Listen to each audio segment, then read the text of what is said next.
Hello everybody and welcome back to World of Warships Legends. My name is Spartan Elite 43 and tonight, I'm back, baby! Yeah! No, I don't know. So I'm back from vacation, as you guys can probably make out by the fact that you saw the part 1 of my USS Wisconsin tour.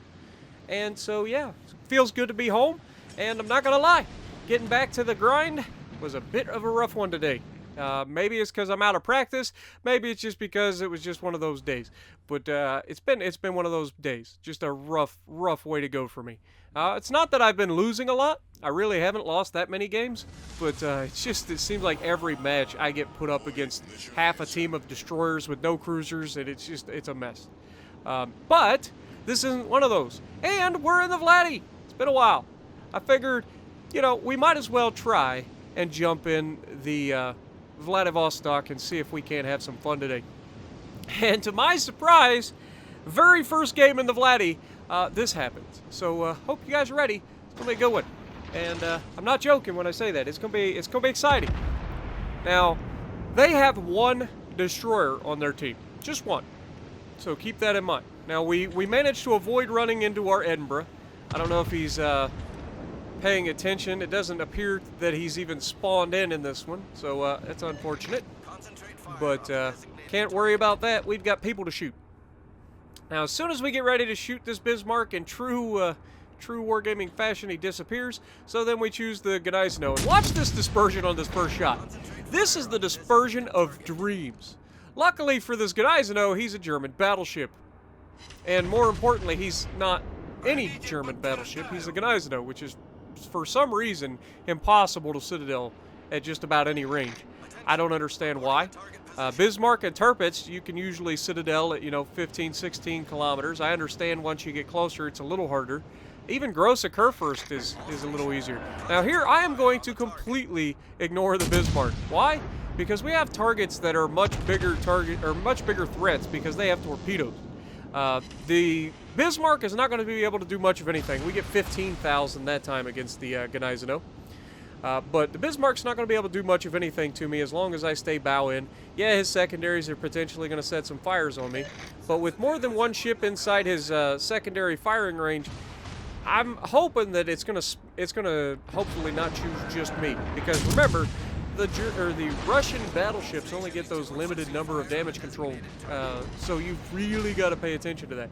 Now we are running the dispersion build. Remember, I don't like to run the tank build on my Russians, and that's controversial to a lot of folks. They really don't like it when I run anything but a tank build on a Russian battleship. They think it's sacrilege or something. I don't know, but the way I see it is, I like to hit the target once in a while. Believe it or not. And so that's what we're doing. Now, we're trying to focus down the one Gneisno. I've already called him out multiple times to be shot, and I'm the only one that's done any damage. And out of the first two salvos against him were fantastic, and then we get that hot garbage. Now, this Gneisno beside me is actually going to help me here. I actually requested that I get some help for some torpedoes on this guy. And to his credit, he's going to pull it off. He's going to get some torpedoes out. That's going to force this Gneisno out of his path. We're going to go for that bow armor, and we do manage to go through that side bow armor there and punch him real hard. Now, unfortunately, our guy missed all of his torpedoes, but getting him to turn was huge. That made him run aground. He's got a reverse. He's getting picked apart, and unfortunately, our Gneisno eats every last single torpedo of that man, which is really not preferable, but what can you do? Now, the Gneisno's clearly got one thing in mind, and that is torping me. He wasn't able to do it the first time because he would have died to torpedoes, so he dodges back. He's getting ready to turn in, and he knows he's about to die. He's on fire. He's not long for this world. We just punched him again through the superstructure and knocked out one of his guns, I believe. And he's burning and getting shot, and he gets taken out before the shells get there. Now, we don't want to over-angle to this Bismarck because we know he gets those improved penetration angles, well, compared to what he used to have anyway. And so we want to make sure that we make these shots count, and we do manage to hit him for 19,000 damage right there, showing you can't sit broadside to people, man. I don't understand why everybody just thinks that they can sail broadside to everything. Like, this is the ship that I believe has the most penetration in the game. Maybe I'm wrong. but I'm fairly confident that the Vladivostok has more penetration than any other ship in the game. It's disgusting. So sitting here broadside is not going to end well for you. Now, we do manage to get another shot off, and he gets a torp and gets finished off by our Gneisenau. Now, with all that done, I'm still spotted. The Gneisenau that's left over here is behind an island, which means one thing, guys. Torpedoes are on the way, which is why I've already changed direction. And sure enough, there he is. We managed to spot him. He screwed up. And, oh, hello, torpedoes, but it's an Asashio. What does an Asashio get? Well, he gets a torpedo reload booster, of course. And we managed to avoid all of those and only take one on the bow. We used one of our damage cons to get rid of it. And that's going to allow this guy to just be absolutely wrecked. And the funny thing is, he sent me a pretty funny message after the battle was over. He was thrilled that I managed to dodge all but one torpedo, and he managed to get himself spotted by me, and he just can't get away. So yeah, you gotta love it. Down he goes. That's the one destroyer threat gone in this match, and that means that it's time for Vladdy to push, baby, and that's exactly what we're going to do. Now, we've got Gneisenau out here. He's angled a little bit. He's not flat broadside to us. He is reversing, and we're going to get a little bit of damage here. Nice little penetrations. And we're going to keep that cycle going. Now, I believe on this next shot, I'm actually going to wait. Instead of just shooting him, I'm going to wait till all my guns are loaded. Because I want to get my guns back on the same page. I like to shoot salvos. I don't like to shoot one gun and then another gun. I don't know. I don't like shooting a single gun at a time. So, yeah. Now, Gneisenau is straightening up here. We take another shot, and I don't know if we're going to get a good shot this time. Yeah, we get a couple penetrations. Two penetrations, 2 overpins. Not a lot of damage done. But, our team is focusing him pretty good.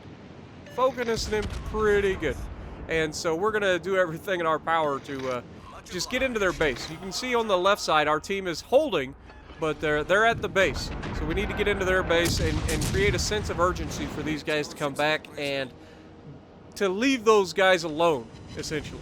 That's our job here. That's our job, is to make sure that our teammates that are defending the base have the best possible outcome that they can have.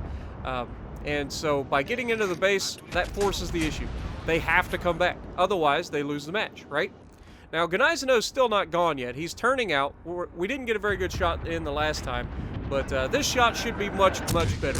We're going for that superstructure hit. He is still reversing, and this time we're going to get a much better shot. Hit him for 6,000 damage, 3 penetrations, 1 overpin, and my team are going to try to keep setting him on fire here, and we're going to just leave him alone. You'll see that there was a cruiser ahead of us that was reversing to come deal with us. So we're going to start turning our attention on him. I believe right after this next shot. Or it might even, we don't even fire. He disappears behind the island. We were the ones spotting him. So, yeah. Cleveland over here starts firing on us. So it's time to go bow in on the Cleveland and start shooting him. Now, this is one of those times where I laugh because I know that this guy is not running EOP. And the reason I know this is, yes, he sets fires, but he's not doing a whole heck of a lot of damage to me with his HE rounds. Meanwhile, I just hit him for 6,000 damage, and he's very lucky to not just be absolutely removed, as he's angled to me right now. He's not presenting a flat broadside. Now he's trying to turn away, which is, some would say, even worse, because I could potentially... The Vladdy is very good at citadeling cruisers through the front and rear of their ships. Like, a lot of battleships don't have the penetration to do that. Vladdy does. So you got to be very careful when presenting the front or rear of your ship if you can be overmatched by 16-inch guns. And this time we get another good salvo into him. He's got us on fire twice. I'm going to wait until his shots are in the air. That way I know that I'm going to be able to take this shot without getting an immediate fire. And that'll help me a little bit. He's got another shot on the way, and just as it hits us, you can see we get our damage con on cooldown. Now, he's going to get a fire immediately this time, because that's the way it works. When you're not running EOP, the Cleveland sets fires like nobody's business. But he's not doing any damage with his HE shells. You can see he gets 1 penetration, and we finally get the Citadel, and down he goes. Now, we are on fire twice, which is not preferable. We do have will to rebuild, and there is somebody close by that is in our will to rebuild range, I believe, or close to it. Maybe he's not in there yet. But we don't actually need will to rebuild yet. yes, we're on fire twice. We're going to be able to knock that out pretty easily as soon as we get our damage con cooldown fixed. This Vladdy's very fortunate to not be removed here. Like, he's not flat broadside to me. If you look on the map, he's kind of sailing away a little bit. But still, again, you do not give the broadside of any ship up, let alone the broadside of your Russian battleship, I say as I immediately turn to get the rear guns involved. Now, you can see he was better angled that time. My rear guns didn't do anything. That's when I noticed the Algerie sitting out here just begging for it. And I'm like, well, I mean, if you're just going to sit there, sunshine, wait for it. Pow! Down he goes, giving us our Confederate devastating strike. We're up to 180,000 damage done. And we can't shoot at their Baltimore. But if we go back over here, we could potentially shoot this Vladdy as he takes an absolutely nasty hit. And it looks like he's got a date very, very soon with some demon fish. And sure enough, he takes the torpedo right as we get our guns loaded. But we finished the game with 180,000 damage, 974, I believe. So hopefully you guys enjoyed. I know I don't get to play the Russians a whole lot. I know there is going to be the Russian theme week coming up. But I got to get the other Russian tier 7s first. So 180,000 damage, top of the leaderboard, 2686 for our thing. We got high caliber, dev strike, Confederate, and I forget. So if you like what I'm doing, punch the like, fireproof. Punch the like button, leave a comment below, subscribe to the channel if you haven't already, and as always, I will see you in the next video.